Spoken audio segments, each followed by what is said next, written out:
الحمد لله الواحد الأحد لم يلد ولم يولد ولم يكن له كفوا أحد أشهد أن لا إله إلا الله وحده لا شريك له وأشهد أن محمدا عبده ورسوله الكريم اللهم صل وسلم على نبينا المصطفى محمد وعلى آله وأصحابه أجمعين أما بعد رب اشرح لي صدري ويسر لي أمري واحلل عقدة من لساني يفقهوا قولي. Segala puji bagi Allah, kemudian salawat dan salam kepada Rasulullah, pada keluarga dan seluruh sahabat-sahabatnya. Jemaah salat maghrib dan isya yang dimuliakan Allah Subhanahu wa taala. Di pertemuan kita sebelumnya kita sudah membahas tentang fadilah surah Ar-Rahman, yaitu intinya mengingatkan tentang rasa syukur kepada Allah Subhanahu wa taala, ya, mengingat-ingat nikmat Allah Subhanahu wa taala. Kita sambung pada malam ini, kita akan membahas tentang fadilah membaca surat Al-Waqi'ah. Surat ini akrab di telinga, sering dibaca, dan tentunya ada informasi-informasi yang sudah lebih dahulu kita dapatkan. Sering kita dengarkan orang mengatakan surah Al-Waqi'ah bisa memancing kekayaan. Maka kita lihat nanti apakah benar atau tidaknya. Baik, surat Al-Waqi'ah. Waqi'ah itu artinya hari kiamat. Allah menyebut hari kiamat dengan berbagai bahasa, dan semua bahasa dikumpulkan Allah untuk menceritakan, menggambarkan bahwa kiamat itu adalah hari huru-hara, dan itu disesuaikan dengan makna masing-masing. Waqi' artinya pasti terjadi, maka disebut Al-Waqi'ah, maka hari kiamat itu pasti terjadi. Al-Waqi'ah adalah salah satu surat Makkiyah, artinya diturunkan di Makkah, dan dia mempunyai 96 ayat. Diambil menjadi nama Al-Waqi'ah mengikuti nama awal surat. Jemaah melakukan Allah, apa fadilah membaca surat Al-Waqi'ah?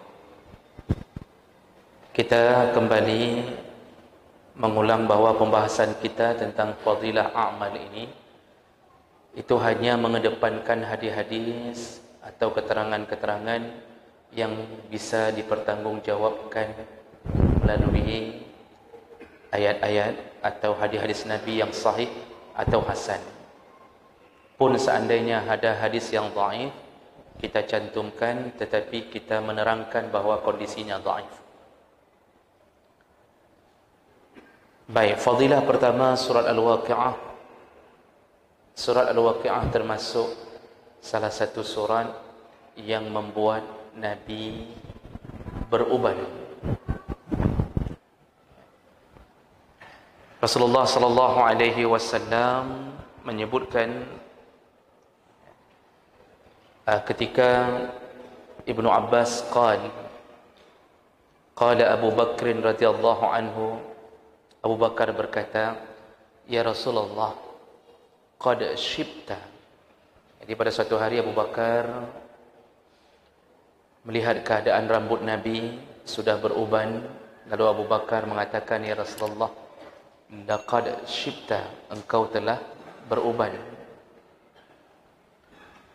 Qala, Rasulullah sallallahu alaihi wasallam kemudian menjawab,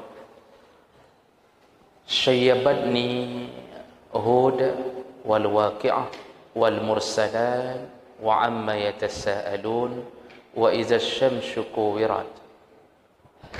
Yang membuat rambutku beruban wahai Abu Bakar karena isi daripada surat Hud, surat Al-Waqi'ah, surat Al-Mursalat, lalu surat An-Naba iaitu amma yatasaalun, dan surat At-Takwir iaitu idza asy-syamsu kuwirat.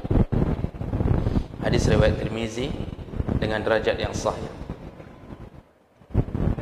Dalam keterangan yang lain, Ibnu Abbas juga menceritakan, ma nazzala ala Rasulillah sallallahu alaihi wasallam ayatun hiya ashaddu wala ashaqqu min hazihi al-ayat alaihi. Tidak ada satu ayat pun atau surat pun yang lebih berat yang ditanggung oleh Rasulullah kecuali ayat-ayat ini.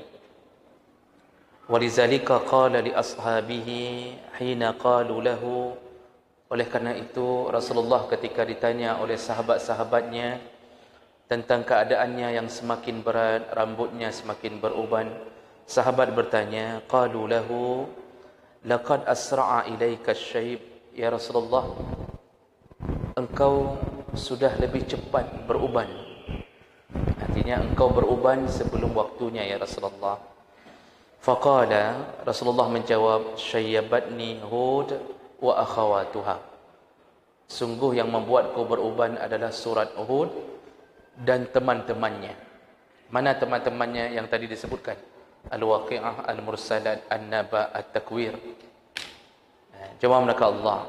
Jadi kalimat syaibun, beruban, itu bukan bermakna seakan-akan mengejek Rasulullah semakin tua. Tidak. Tetapi maksud kalimat itu adalah sahabat melihat seperti Rasulullah mempunyai tanggungan yang besar, sehingga membuat beliau seakan-akan merasa berat. Karena orang biasanya kalau banyak pikiran, banyak sesuatu yang dia fikirkan, itu cepat berefek pada anggota tubuh. Bisa jadi beruban, bisa jadi sakit-sakitan. Tapi berubannya kita di dunia biasanya karena memikirkan urusan dunia. Kita ini kadang-kadang cepat beruban, hutang belum habis-habis. Sudah 30 tahun belum selesai-selesai bayar hutang. Kita kadang-kadang cepat beruban karena punya keturunan pasukan bodrek yang membuat kita sakit kepala. Kita beruban mungkin terlalu banyak urusan kantor. Kita berharap segera pensiun, tapi tidak dipensiunkan.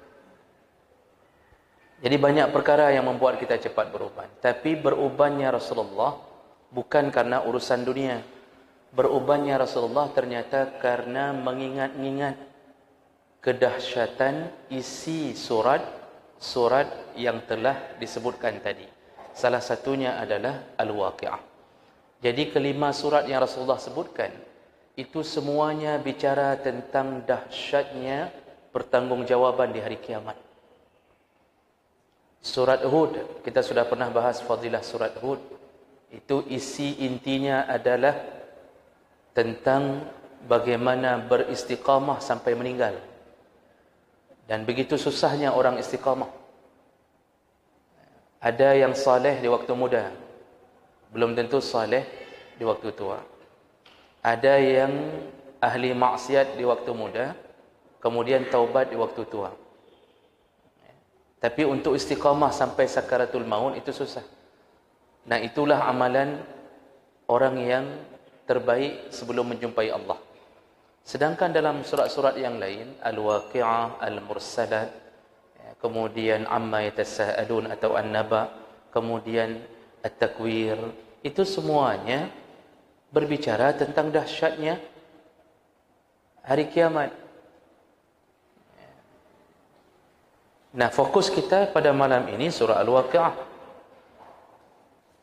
Dari mulai awal surat, Allah sudah menceritakan tentang dahsyatnya kiamat. Ketika Allah mengatakan iza waqa'atil waqi'ah laisa liwaqa'atiha kazibah. Mulai Allah mengatakan kalau datang waktunya kiamat, tidak pernah ada yang bisa mendustakannya. Artinya dia wajib terjadi. Khafidatur rafi'ah. Nanti kalau sudah kiamat, maka ada kelompok yang khafidah, ada kelompok yang rafi'ah. Khafidah yang rendah-rendah, rendah-rendah, dihinakan oleh Allah. Ada kelompok rafi'ah yang tinggi-tinggi. Idza rujjatil ardu rajja, ketika bumi dihancur leburkan oleh Allah. Wa bussatil jibalu bassa, dan kemudian luluh lantak semua gunung-gunung. Fakanat haba'an mumbatha, menjadi debu yang berterbangan. Ini saja sudah berita yang menakjubkan hati orang-orang mukmin untuk bersiap-siap menghadapi kiamat. Jadi bagaimana Allah rubah bumi yang berdiri bangunan-bangunan megah di atasnya menjadi debu berterbangan. Makanya hadis Nabi menyebutkan ketika sudah selesai kiamat, maksudnya goncangan bumi selesai, maka tidak ada satu pun yang berdiri di atas tanah, walaupun satu rumput. Bumi itu terhampar, tidak ada penghalang mata satu pun. Satu rumput pun tidak ada yang menghalangi. Semua tenggelam, semua selesai, tidak ada sisa-sisa peninggalan kehidupan. Jadi ayat-ayat ini terus berbicara tentang dahsyatnya hari-hari kiamat. Nanti langsung sambung tentang dahsyatnya hari-hari yang dijalani oleh orang-orang kafir, oleh orang-orang yang ahli maksiat. Ashabul masy'amah itu disebutkan dalam surat ini. Jadi membuat Nabi selalu terfikir bagaimana caranya umatnya bisa sebanyak-banyaknya masuk surga. Ini yang selalu menjadi buah pikiran Nabi. Jadi Nabi itu beruban karena memikirkan kita, bukan karena memikirkan nasibnya sendiri. Karena beliau orang yang telah dijaga, dijamin surga. Jadi tidak benar perkataan seorang profesor ahli tafsir yang mengatakan bahawa Rasulullah tidak dijamin surga. Itu tidak benar sama sekali. Kalau dia tidak dijamin surga, bagaimana dia bisa mengajak umatnya untuk masuk surga? Rasulullah itu pembuka pintu surga. Pintu surga tidak dibuka kecuali dengan ketukan dari beliau. Dalam hadis riwayat Muslim, malaikat ketika bertanya, malaikat penjaga pintu surga bertanya, siapa? Siapa di luar? Lalu Rasulullah menjawab, ana Muhammad Rasulullah. Dibuka oleh malaikat, lalu kemudian malaikat berkata, aku disuruh oleh Allah untuk tidak membuka pintu ini sampai aku mendengar namamu, wahai Rasulullah. Jadi yang beliau fikirkan bukan nasibnya. Yang beliau fikirkan adalah nasib umatnya. Maka dalam salah satu hadis riwayat Bukhari, Rasulullah berkata, aku ini diutus seperti seseorang yang disuruh untuk menyelamatkan orang lain dari api. Seseorang menyalakan api, lalu bagaimana caranya agar orang-orang tidak terjun ke dalam api? Tapi ada orang yang nekat terjun, ada binatang-binatang yang datang, kata Rasulullah. Binatang-binatang yang suka dengan cahaya datang masuk ke dalam api. Lalu aku menghalaunya, lalu orang itu menghalaunya, kata Rasulullah. Begitulah posisiku. Ketika ada orang nekat mau masuk ke dalam neraka, posisiku menghalaunya. Jangan masuk ke dalam neraka. Ini yang membuat Nabi beruban. Maka salah satunya adalah dengan bertadabbur di dalam surat Al-Waqi'ah. Jadi orang kalau baca surat Al-Waqi'ah, selayaknya dia juga merasakan gentar dengan kekuasaan Allah di hari kiamat nanti. Jadi jemaah melakukan Allah Subhanahu wa taala, ya, kalau seandainya kita baca Quran, sekali lagi hendaknya jangan cukupkan diri hanya dengan membaca hurufnya, tapi tambahilah dengan melihat terjemahannya. Lebih bagus lagi kalau sempat merenungkan makna melalui tafsir. Karena kalau kita tidak faham apa yang kita baca, tidak bisa menggetarkan hati.